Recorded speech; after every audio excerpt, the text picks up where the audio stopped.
معزز مہمانان شناخوان،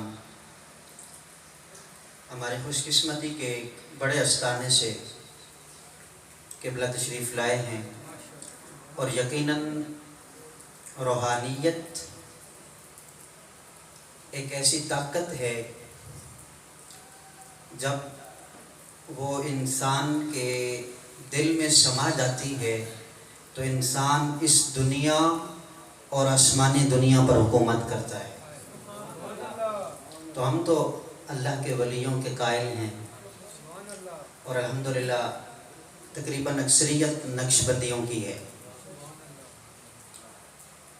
ٹھیک ہے، تو سوچ کے میں کچھ اور آیا تھا، سوچا تھا کچھ اور سبق پڑھیں گے، مگر جناب محترم نوجوان ثناءخوان ایک کلام پڑھ رہے تھے، اسی کو سامنے رکھتے ہوئے قرآن کی آیت کا انتخاب کیا۔ جو میرے پاس تھوڑا سا ٹائم ہے، میں کوشش کروں گا اسی بات کو سمجھنے کی۔ اللہ پاک نے ہم سے خطاب فرمایا، یا ایھا الذین آمنوا، اے ایمان والو، اتقوا اللہ، اللہ سے ڈرو، وابتغوا الیہ الوسیلہ، اور اس تک پہنچنے کے لیے وسیلہ تلاش کرو۔ بولیے کیا کرو؟ حضرت عبداللہ بن عباس رضی اللہ تعالیٰ عنہما فرماتے ہیں کہ میں نے تورات کا مطالعہ کیا۔ یہ بات جو میں کرنے لگا ہوں یہ ہم سب کے لیے ہے، بڑے کمال کی بات ہے، بات میری نہیں ہے، بات سیدنا عبداللہ بن عباس کی ہے، حضور علیہ السلام کے چچا زاد بھائی کی بات ہے۔ بڑی خوبصورت بات ہے، ہمارا ایمان تازہ ہوگا، ہمیں مسلمان ہونے پہ فخر ہوگا۔ فرماتے ہیں کہ میں نے تورات کا مطالعہ کیا، رب کائنات نے یہود و نصارہ سے خطاب کیا تو کسی کو ایمان والے لفظ سے مخاطب نہیں کیا۔ جب انہیں خطاب کرنا ہوتا تو رب کائنات فرماتا، یا ایھا المساکین، اے مسکینوں، مگر واحد ہے امت محمدیہ جس نے پڑھا لا الہ الا اللہ محمد الرسول اللہ صلی اللہ علیہ وآلہ وسلم۔ جب یہ پڑھ لیا تو حضرت عبداللہ بن عباس فرماتے ہیں میں نے پھر قرآن کا مطالعہ کیا۔ قرآن میں ایک مرتبہ نہیں، دو مرتبہ نہیں، تین مرتبہ نہیں، تقریباً 88 مرتبہ رب کائنات نے فرمایا اے ایمان والو۔ عبداللہ بن مسعود اس سے مراد کیا ہے؟ فرمایا مومن میرے رب کا نام ہے، گویا رب نے تمام کو اپنے نام سے پکارا ہے، ہمیں اپنے نام سے پکارا، ہمیں اپنے یا ایھا الذین آمنوا، اے ایمان والو۔ تو ہم کتنے خوش قسمت ہیں کہ رب نے ہمیں اپنا نام عطا فرمایا، اور قرآن میں تقریباً 88 مرتبہ، کتنی مرتبہ؟ گویا رب نے اپنا نام دے کر ہماری عزت کو بڑھا دیا ہے، ہماری عزت بڑھ گئی۔ اچھا یہ وسیلہ ہوتا کیا ہے؟ وسیلہ، اب میں عربی گرامر کی طرف نہیں جا رہا، عربی عبارات کی طرف نہیں جا رہا، بات میرا کرنے کا مقصد ہے سمجھانا۔ اور روحانی شخصیت ہمارے پاس موجود ہیں، یقیناً ان کی جب نظر کرم ہوگی تو الفاظ بھی میرے پاس آئیں گے اور اثر بھی ہوگا دلوں پر۔ وسیلہ کسی مقصد کو حاصل کرنے کے لیے جو رابطہ تلاش کیا جاتا ہے اسے کہتے ہیں وسیلہ۔ کیا کہتے ہیں؟ آسان ترین میں یہ سمجھا دوں، چھت پہ چڑھنے کے لیے ہمارے پاس سیڑھی ہے، کیا ہے؟ بولیے کیا ہے؟ سیڑھی ہے۔ ہم نے چھت پہ جانا ہے، چھلانگ لگا کے تو جا نہیں سکتے، جمپ لگا کے جا نہیں سکتے، تو یہ سیڑھی ہمارے لیے کیا بنی؟ بولیے نا یار، نثار بھی بیٹھ جائیں، 10 سے 15 منٹ ہے، کوئی بات نہیں۔ سیڑھی ہمارے لیے بنی وسیلہ، کیا بنی؟ ہم نے سیڑھی کے ذریعے چھت پہ جانا ہے، سیڑھی کو نکال دیں تو چھت پہ نہیں جا سکتے، چھت پہ۔ اسی طرح مومن کا مقصد ہے رب کی ذات. بولیے بولیے یار, رب کی. مومن کا مقصد کیا ہے؟ رب کی. اہدنا الصراط المستقیم, ہمیں سیدھے راستے پر چلا, صراط مستقیم. گرامر سے سوال کیا, گرامر راستے کے لیے تو لفظ سبیل بھی استعمال ہوتا تھا, جہاد فی سبیل اللہ. یہاں پہ سبیل کا لفظ استعمال نہیں ہوا, مستقیم کا لفظ استعمال ہوا. ہر نماز میں مستقیم مانگا تو گرامر نے جواب دیا ہاں, راستے کے لیے سبیل بھی استعمال ہوتا ہے, راستے کے لیے طریق بھی استعمال ہوتا ہے, راستے کے لیے مستقیم بھی استعمال ہوتا ہے. مگر رب کائنات نے نہ طریق استعمال فرمایا نہ سبیل استعمال فرمایا, رب نے مستقیم استعمال فرمایا. کیوں فرمایا؟ طریق وہ راستہ ہے جو آگے جائے گا پھر درمیان میں کسی اور راستے کے ساتھ شامل ہو جائے گا, بھٹک جانے کا خدشہ ہے. سبیل بھی وہ راستہ ہے جو جاتا تو ہے مگر پھر بھی راستے میں کوئی نہ کوئی موڑ آ جاتا ہے. ارے مومن, اپنی قسمت پہ تو قربان جا, مقدر پہ ناز کر. رب کائنات نے تجھے مانگنے کے لیے بھی کہا تو مستقیم کہا کہ مستقیم وہ راستہ ہے, اس کا ایک سرا مومن کا دل ہے تو انتہا رب کائنات کی ذات ہے. تو مومن کا مقصد رب کی ذات ہے. بولیے رب کی. مالک تجھے ملنا چاہتے ہیں, مالک تجھے ملنا چاہتے ہیں. فرمایا میرے بندے تو ڈائریکٹ میرے پاس نہیں آ سکتا. مالک کیوں؟ فرمایا میرے بندے تیرے پاس نہ وہ بصیرت ہے نہ بشارت ہے, تو نہیں آ سکتا. مالک پھر کیا کروں؟ فرمایا اگر آنا ہے تو پھر میرے مصطفیٰ کے قدموں کے ساتھ مل جا, میرے مصطفیٰ کے قدموں کے ساتھ مل جا. جب تو ان کے قدموں سے ملے گا, وہ قدم ایسے ہیں وہ قدم تجھے میری بارگاہ میں لے آئیں گے. مالک ہمیں وہ زمانہ نہیں ملا جس زمانے میں ہم آقا کے قدموں میں بیٹھ کر تیرے قرآن کی تلاوت کرتے, مگر مالک وہ زمانہ نہیں ملا. خواہش تو رکھتے ہیں, فرمایا وہ نہیں ملا تو کوئی بات نہیں. اس دنیا میں میرے مصطفیٰ کے کچھ غلام ہیں جن کا ڈائریکٹ تعلق میرے مصطفیٰ کے ساتھ ہے, تم ان کے پاس آ جانا. مالک کیسے؟ فرمایا ان کے پاس آ جانا جو ہر وقت مجھے یاد کرتے ہیں. جب تم ان کے پاس آؤ گے وہ تمہیں لے کر دربار مصطفیٰ میں آئیں گے, پھر دربار مصطفیٰ سے تم میرے پاس آ جاؤ. تو وہ کون ہے؟ وہ اللہ کے ولی, وہ اللہ کے ولی. آئیے, لفظ وسیلہ آقا علیہ السلام کے دنیا پر تشریف لانے سے پہلے اوس, خزرج, قریظہ یہ قبائل آپس میں لڑتے تھے نا. جب ان کے آپس میں جنگ ہوتی, ابھی آقا علیہ السلام تشریف نہیں لائے تھے, پارہ نمبر 1 سورہ البقرہ, تو کیا ہوتا تھا؟ یہ دعا کرتے تھے جو وہ لوگ جو اللہ کو مانتے تھے, جو اللہ کی وحدانیت پر ایمان رکھتے تھے, جب ان کا مقابلہ کافروں کے ساتھ ہوتا, چاہے اس گروہ کا تعلق یہود کے ساتھ تھا یا نصارہ کے ساتھ تھا, وہ دعا مانگتے مالک ہمیں کافروں پر فتح عطا فرما. کس کے وسیلے سے؟ محمد کے وسیلے سے. وَقَانُوا مِن قَبْلُ يَسْتَفْتِحُونَ عَلَى الَّذِينَ كَفَرُوا, وہ کافروں کے مقابلے میں دعا مانگتے تھے, مالک ہمیں محمد کے وسیلے سے کافروں پر فتح نصیب فرما. فرمایا جب وہ دعا مانگتے تھے تو پھر میں رب انہیں کافروں پر فتح عطا فرماتا تھا. ابھی آئے نہیں تھے, آئے ابھی دنیا پر تشریف لائے نہیں تھے.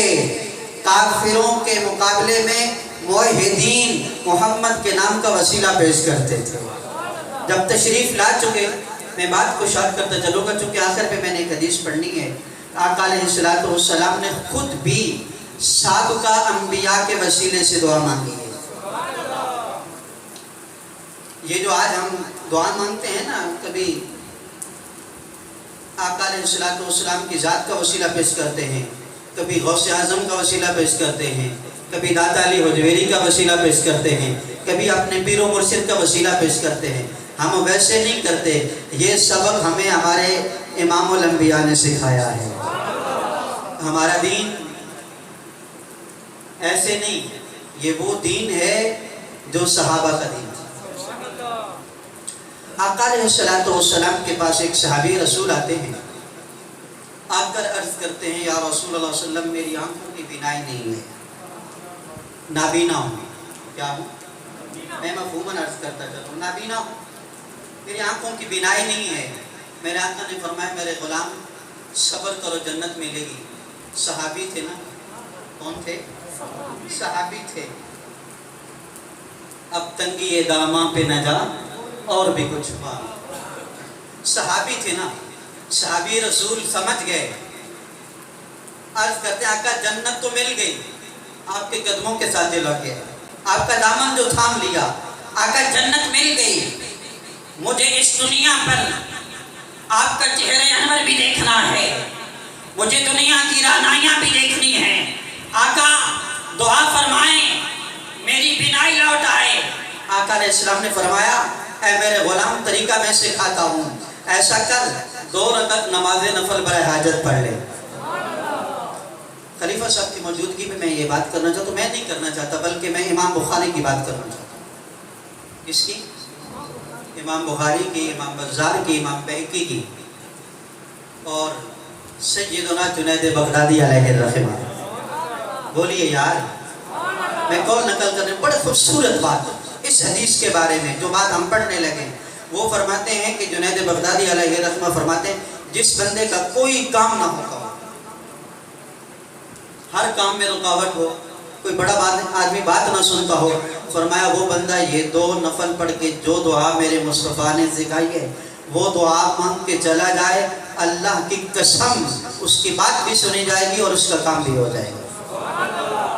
حضرت عبداللہ بن مسعود فرماتے ہیں جس کا کام نہ ہو وہ قیامت کے دن مجھے گریبان سے پکڑ لے. یقین کی بات ہے. بات سنیے. وہ عرض کرتے ہیں آقا بینائی نہیں ہے. میرے آقا صلی اللہ علیہ وسلم نے فرمایا 2 رکعت نماز نفل پڑھ. 2 رکعت نماز نفل پڑھی. میرے آقا نے فرمایا پھر دعا مانگ. دعا کون سی ہے؟ دعا یہ ہے، آقا علیہ السلام نے فرمایا اے میرے غلام تو نے دعا مانگنی ہے اللہم انی اسألک واتوجہ الیک بنبیک نبی الرحمہ صلی اللہ علیہ وسلم. فرمایا کہ تو نے دعا مانگنی ہے کہ اے اللہ میں تیری بارگاہ میں سوال کرتا ہوں تیرے نبی محمد صلی اللہ علیہ وسلم کے وسیلے سے جو نبی رحمت ہیں، جو نبی ہے. اب وسیلے کی دعا کون سکھا رہا ہے؟ بولیے نا یار، کون سکھا رہا ہے؟ آقا علیہ السلام. کیا میرے آقا کو پتہ نہیں تھا کہ رب ڈائریکٹ سنتا ہے؟ پتہ نہیں تھا؟ بھائی آقا کو تو پتہ تھا. اگر وسیلہ شرک ہوتا تو میرے آقا شرک کا سبق دیتے؟ اگر وسیلہ گناہ ہوتا میرے آقا گناہ کا سبق دیتے؟ جب میرے آقا نے سبق دیا تو پھر ماننا پڑے گا وسیلہ نہ شرک ہے نہ گناہ ہے بلکہ وسیلہ میرے محمد کی پسندیدہ دعا ہے. تو وسیلے سے جب دعا مانگی صحابہ کہتے ہیں بھی اس نے اپنے چہرے پر ہاتھ نہیں پھیرے تھے کہ رب کائنات نے بینائی عطا فرما دی. آئیے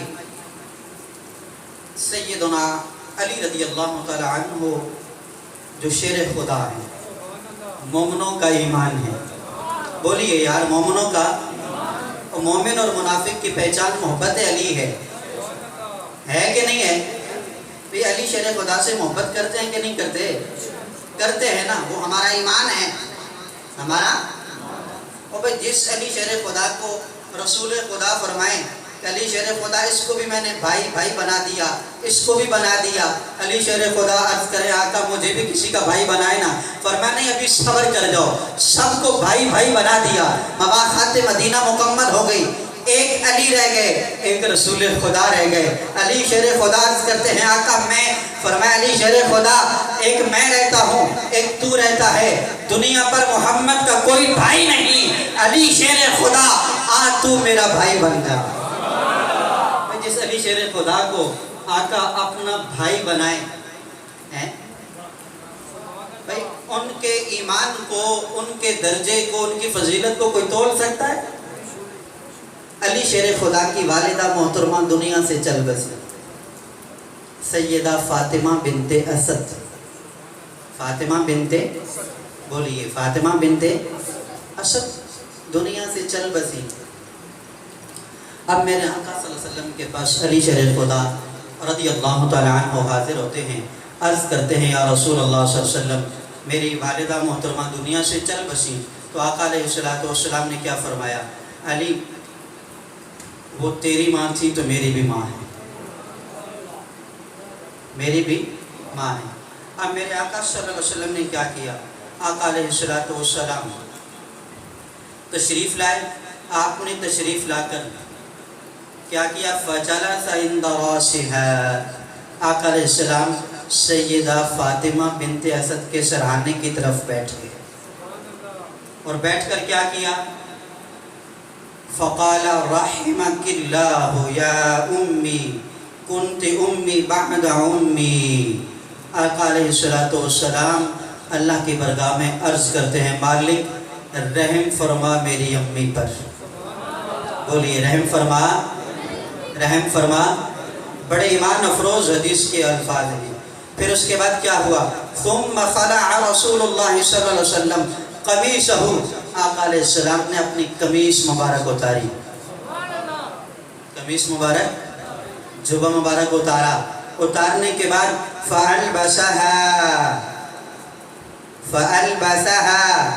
آقا علیہ السلام نے اپنی قمیص مبارک حضرت فاطمہ بنت اسد کو بطور کفن پہنا دی، بولیے بطور۔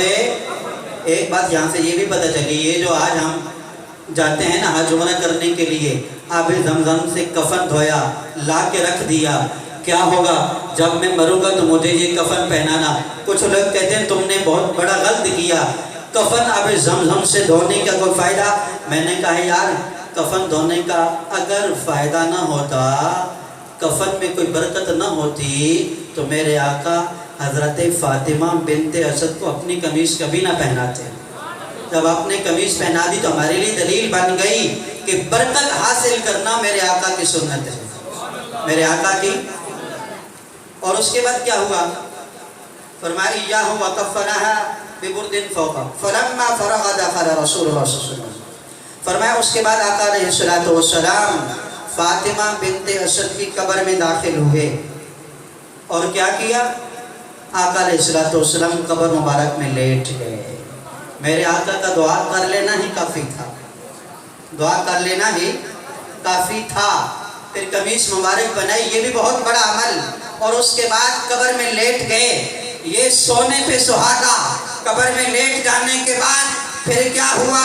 پھر آقا علیہ السلام نے رب کائنات کی بارگاہ میں دعا کی، ثم قال اللہ الذي يحيي ويميت وهو حي لا يموت اغفر لأمي فاطمہ بنت اسد۔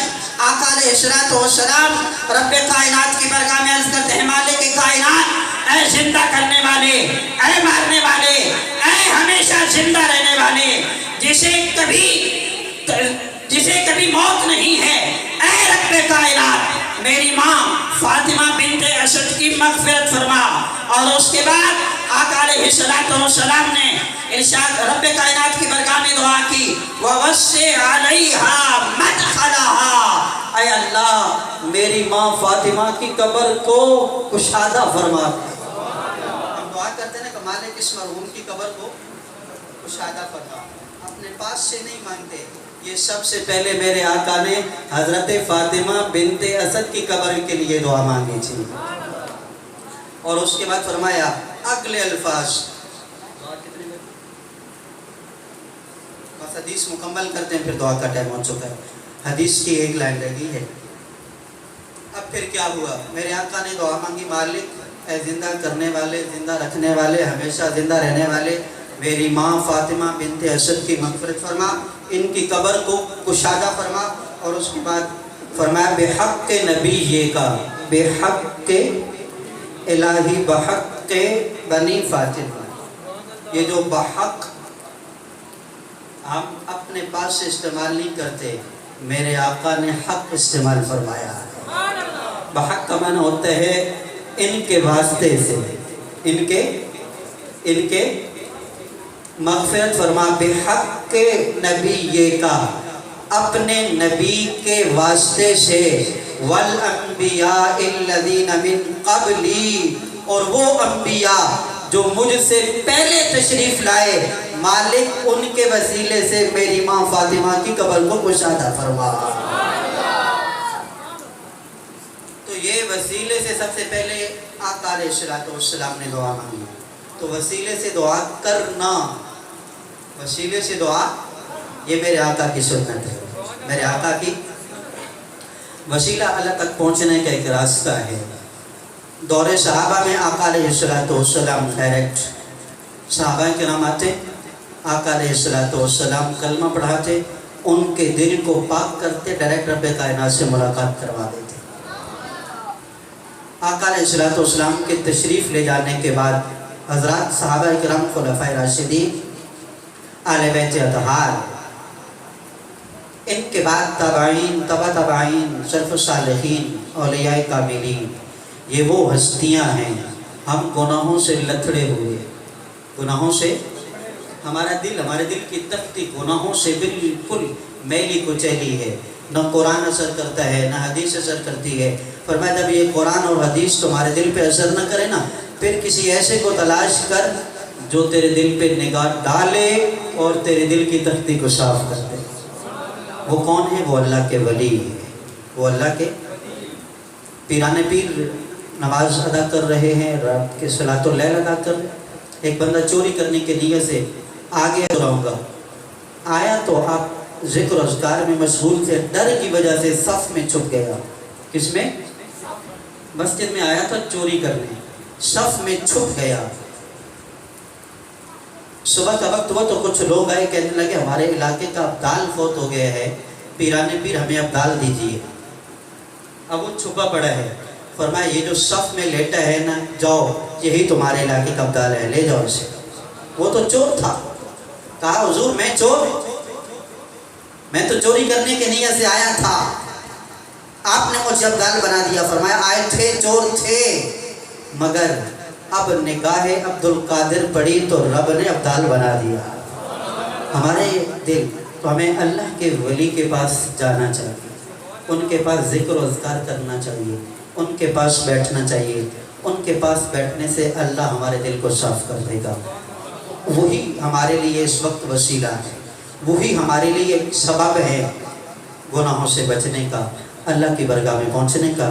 رب کائنات ہمارے اس مرحوم بھائی کی جو دعا اللہ پاک نبی علیہ السلام نے اپنی امی جان حضرت فاطمہ بنت اسد کے لیے دعا کی تھی، وہی دعا ان کی والدہ کے لیے کرتے ہیں کہ رب کائنات ان کی والدہ کی قبر کو کشادہ فرمائے، اور تمام انبیاء کے وسیلے سے اللہ ان کی قبر کو روشن و منور فرمائے۔ وآخر دعوانا ان الحمدللہ رب العالمین۔ ماشاءاللہ بہت خوبصورت انداز کے ساتھ حضرت علامہ مولانا قاری عباس مقصودی صاحب اپنے ملفوظات عالیہ سے ہمارے گروپ و ذہان کو معطل فرما رہے تھے۔ اب آپ اسی احتسام خصوصی خطاب جس شخصیت کا بیکر اخلاص و محبت خلیفہ مجاز دربار عالیہ موڑا شریف خلیفہ راشد محمود ہارونی صاحب آپ ملفوظات عالیہ سے ہمارے گروپ و ذہان کو معطل فرمائیں گے۔ ایک قطعہ صرف مولا علی کی شان میں سن گے اور ساتھ ہی خلیفہ صاحب کے حوالے مائک۔ مدحت مولا علی مشکل بھی ہے آسان بھی، توجہ میری جانب رکھیے اور سبحان اللہ کی صدا بلند کیجئے گا کہ مدحت